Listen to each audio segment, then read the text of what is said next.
প্রধানমন্ত্রী আসছেন আমাদের, আমরা খুব আনন্দিত। দীর্ঘ 17 বছর ধরে আমাদের মৌলভীবাজারে কোনো ধরনের উন্নয়ন হয় নাই। ইনশাল্লাহ আমরা খুবই আশাবাদী।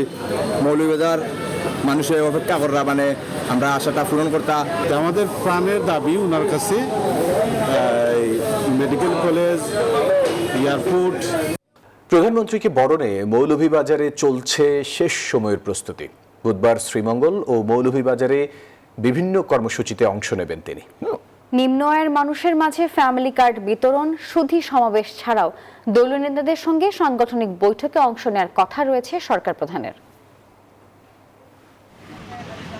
নতুন সরকার ক্ষমতায় আসার পর এই প্রথম মৌলভীবাজার সফরে আসছেন প্রধানমন্ত্রী তারেক রহমান। তাই বিপুল উৎসাহ উদ্দীপনায় উৎসবমুখর আয়োজনে তাকে বরণের অপেক্ষায় স্থানীয় নেতাকর্মী ও সাধারণ মানুষ। এলাকার উন্নয়নে প্রধানমন্ত্রীর কাছে বিভিন্ন দাবি দাওয়াও রয়েছে তাদের।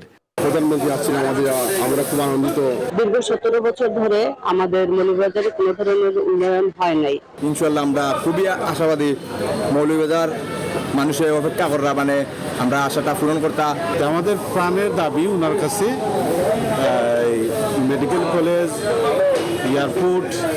সফরসূচি অনুযায়ী বুধবার সকালে ঢাকা থেকে বিমানযোগে সিলেট পৌঁছে সড়ক পথে প্রথমে শ্রীমঙ্গল যাবেন প্রধানমন্ত্রী তারেক রহমান। সেখানে নিম্ন আয়ের মানুষের মাঝে ফ্যামিলি কার্ড বিতরণ কর্মসূচিতে অংশ নেবেন তিনি।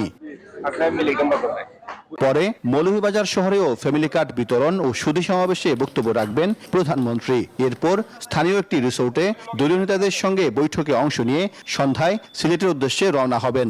মাননীয় প্রধানমন্ত্রী জনাব তারেক রহমান এই পুণ্যভূমি সিলেট, আর সেখানে উনি প্লেনে ইনশাআল্লাহ আসবেন। আসার পরবর্তীতে উনি শ্রীমঙ্গলে এবং এই মৌলভীবাজারে ফ্যামিলি কার্ড বিতরণ করবেন। জনসমাবেশে আগত জনগণের সাথে উনি কথা বলবেন। সভাস্থলের মঞ্চ, আসন বিন্যাস, প্রবেশ ও প্রস্থান পথ সহ সার্বিক নিরাপত্তা ব্যবস্থা তদারক করছে আইন শৃঙ্খলা বাহিনী। সাইফুল ইসলাম, নিউজ 24, শ্রীমঙ্গল।